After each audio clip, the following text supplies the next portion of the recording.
We'll go back to it. Hey everyone, welcome back to Screen Time Love. I have a special guest here. I just found out he sings. I thought he was just like a comedian.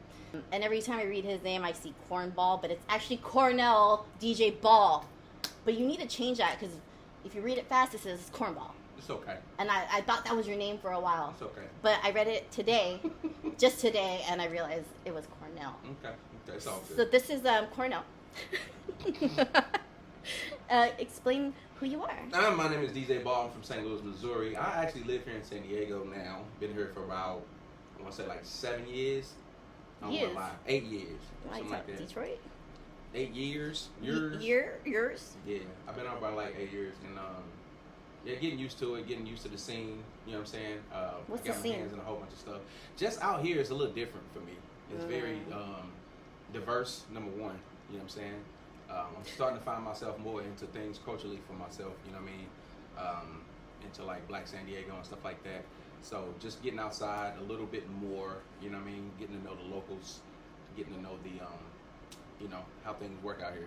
It's a little political out here, you know what I'm saying? What do you mean? Just like you gotta know people, you know? I didn't know anybody when I started this. Yeah, you gotta kind of be able to navigate your way in and out of corners.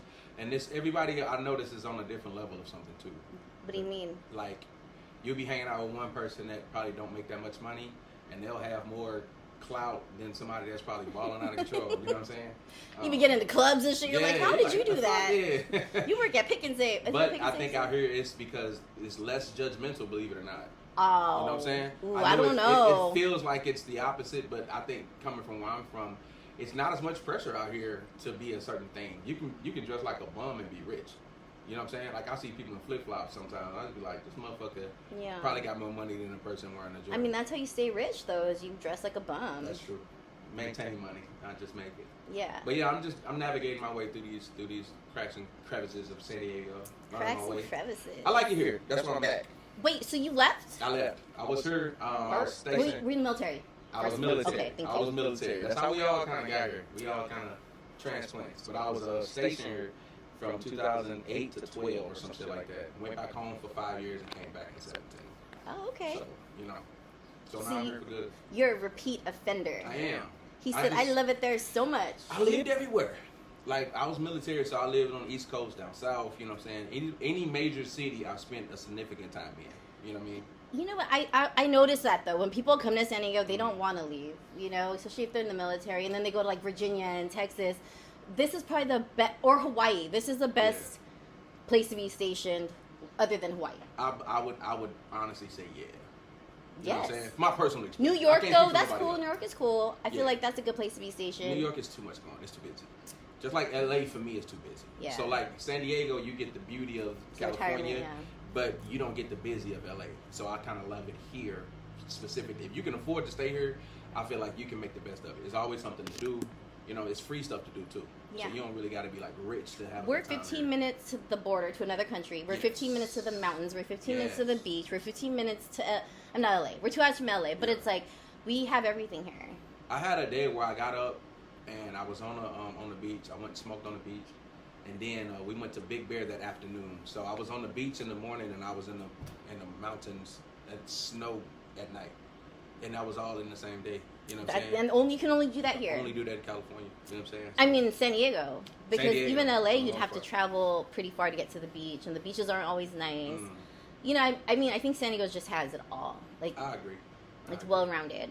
I agree. It's a lot of Hispanic culture too. I live in Barrio Logan now, and I might be like the last.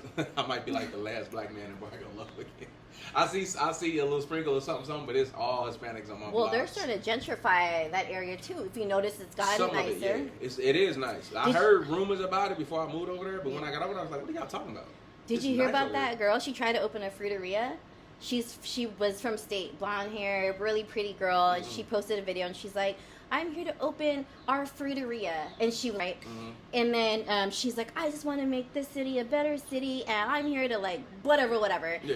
And then she was about to open the next day, right? She posted that. Comments were like, don't even fucking come here. We don't want to see you in our neighborhood. Wow. We don't want you to And that was gentrify our in neighborhood. Yeah. Yeah.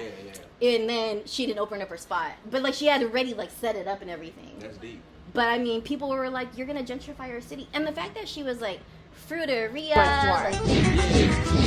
Will be an integral thread of this neighborhood fabric, from hosting community workshops to neighborhood fundraisers. I've taken this project full on by myself. So I'm actually sitting in front of the computer system where you would place your order, and then in front of the espresso machine. Yep, this is my space. I invite you, family, and pledge to my Kickstarter today. Help us improve San Diego. Help us bring variety and a healthy option to the barrio. Yeah, she was putting a lot of dip on you. Don't put too much dip What's on that your called? shit. Appropriation. Yeah. Like, bitch, just be who you are. Yeah, I when I first got there, Open a yoga spot. I would get the looks and all that kind of stuff. You know what I'm saying? But after Nah, a you while, fit in. Nah. But after a while, like I said, I speak to everybody. I help people out. I got a lemon tree in my backyard, so it's like an old lady. She don't even speak no English, and she know how to say limon. She come get them lemons, and we pick lemons together. You know what I'm saying? So like, it's a community. I really like. I ain't gonna lie. I really like the neighborhood. I'm getting used to Like, it. where's my abuelita? She's next door with the lemon guy again. You better come get your watch up. You better call her abuelita. Come get your bitch. Come get your bitch. Was it comete? No. Something about. I You know finna how. get canceled. No. I am. No, it's come to my bed. Oh, Llévame shit. de Where cama. did you learn that? Llévame de cama and comprar. Llévame de compras or something like that. Buy me clothes and come to my bed. That's all I need to know if I get pulled over in Mexico. You finna get fucked. You better quit playing for you end up like Diddy and them. He stopped by Walgreens earlier, and he's well now. Much weller. Weller's not a word. Much more weller. Speaking of words, Let's this is do a words. transition like that. Mhm. Speaking of words. Well, we are going to be breaking down some of the buzzwords going around in this era that I didn't hear when I was a kid. Therapy, boundaries, breadcrumbing, love bombing. I mean, were there others that I'm missing? I'm thinking of all those. I hear boundaries a whole lot now, and I think it's getting overused. Men use it a lot. Narcissist. That's a good one. Stop diagnosing people with shit you don't understand. It's so vague. Yeah. It's so narcissistic to do that. They got. Polyamorous. I've heard of that when I was a kid. Oh, no, I didn't. I just thought it was like, I thought like the people that build their own houses and shit. The Mormons? Yeah. I thought the niggas all had like 8 wives. When I was a kid, I was like, I gotta be Muslim. If I'm Amish or Muslim, nigga, I'd heard about that when I was a kid. But now it's more open. You know what I'm saying? Yeah. Especially like when I was in the military, I was a military cop for a little while. And you would like patrol like the base, and you would see like the housewives being sneaky, you know what I'm saying? There are so many of them in the There's military. so many. And it's Why a do lot they of like it's a that? lot of switching that goes on that people don't know about and stuff like that. So like open relationships is a real That's new a good too. one. Open relationships. Open relationships. I never really heard of that one when I was coming. I don't like that because that brings a lot of drama, I feel like. I don't know. Okay, so I will defute. I don't know if that's a word. I don't think that's I will refute.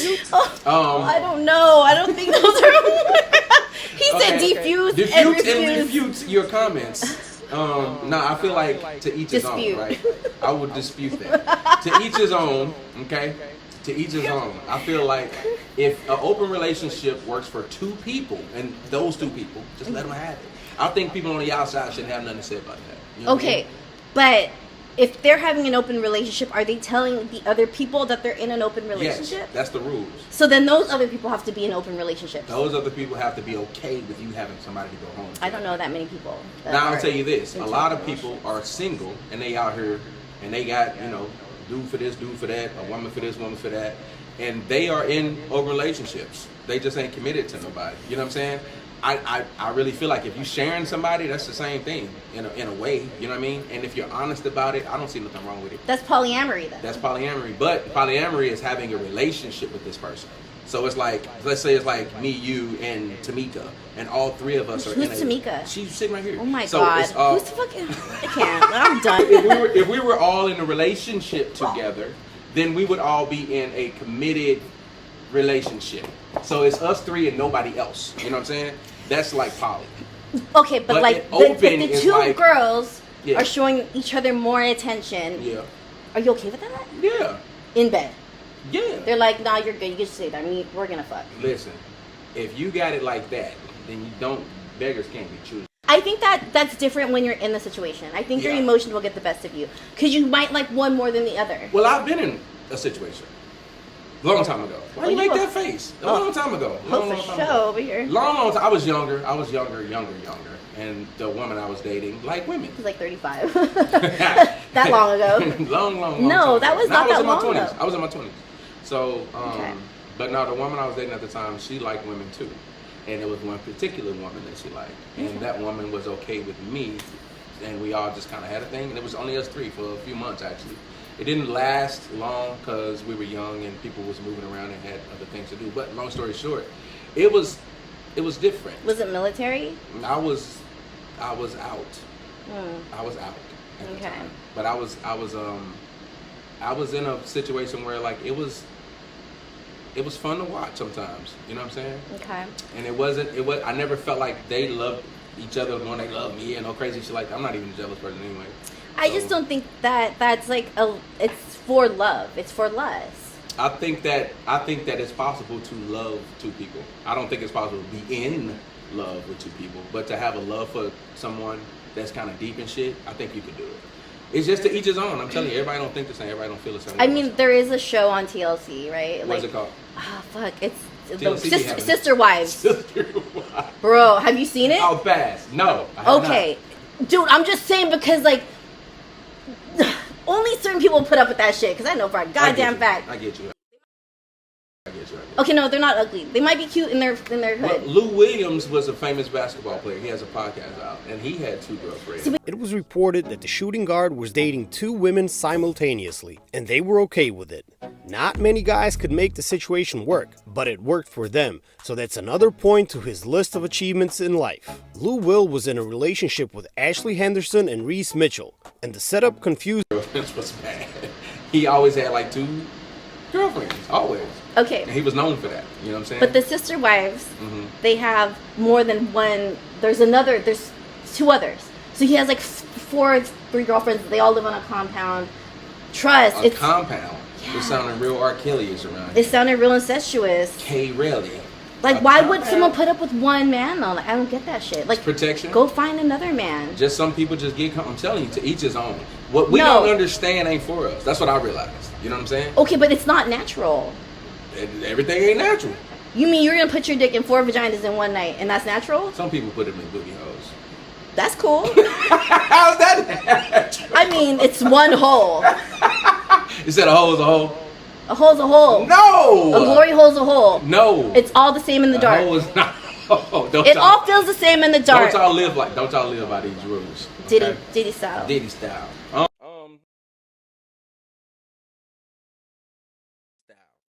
I just feel like to each his own. Okay, fine. That ain't my place. I don't have any opinions on it except for it's gross. I'm okay with being with one person and one person only, and her with me with her, and we rocking like that. I'm okay with that. Okay, but you're also okay with polyamory. Am I okay with it? Yeah. No, not now. I'm okay with other people. But why were you okay with it before? Because I was young and I really didn't want to marry neither one of them for real anyway. So you want to marry now? I'm old as fuck. Yeah, I think at this point, not to say I want to marry, because I feel like there's a lot of pressure to put on yourself. I just feel like it's something that I'm very open to. What's that? He wants to get married. I just said I didn't want it. Like, see what I'm saying? You can't. All I heard was I want to give an inch, take a mile. No, I said I'm open to it because at this point in my life. Okay, so let me tell you what happened. You're open to it. Yeah, very. That's good. So I was in my bed a couple months ago. True story. And I was sleeping, and I woke up out of my sleep, and I couldn't hardly breathe. I don't know what happened to me. I felt like I was probably having a fucking stroke or something. My arm started to go numb. I jumped out of bed, ran outside, and she was like, I had to calm myself down, right? Anxiety? It was just a scary. I think I had an anxiety attack in my sleep. But you never have anxiety? Crazy. Yeah, a little bit. Okay, I've had to pull over the car before because I couldn't breathe. Shit like that. Wow. Yeah, I have attacks. Is it PTSD? It's possible. You know what I'm saying? The military? It's possible. Went to and growing up in St. Louis. But no, it's very possible. But I'm okay. I'm not crazy or no shit like that. So turn the fan off? Does it sound like a helicopter? No. Okay.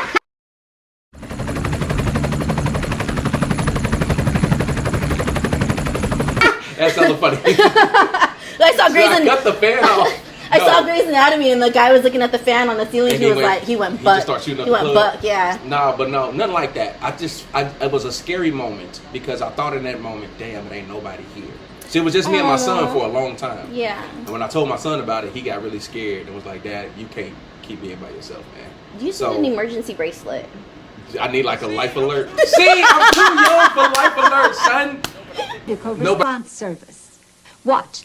You just press this button and speak into But I the think air. in that moment, it kind of hit me like, because I'm always one of those people like, I'm good by myself. You know what I'm saying? Yeah, I like to cook. You know what I'm saying? I can cook, clean up behind myself. Like, I don't have a problem being alone. Right. But because of that, I've got too used to it. I know what you know mean. what I mean? You're too used to the peace. I can't replace it. You know what I mean? Like, Yeah. if you come in here. Okay, guys, that concludes the first portion of this episode. We had such a blast recording this. We took at least an hour and a half, so I have a lot to edit. But I hope you enjoyed the first part. The second and third part, they're a lot funnier, trust me. So tune in, subscribe, comment below, and I guess I will see you next time. Screen Time Love is out. Bye.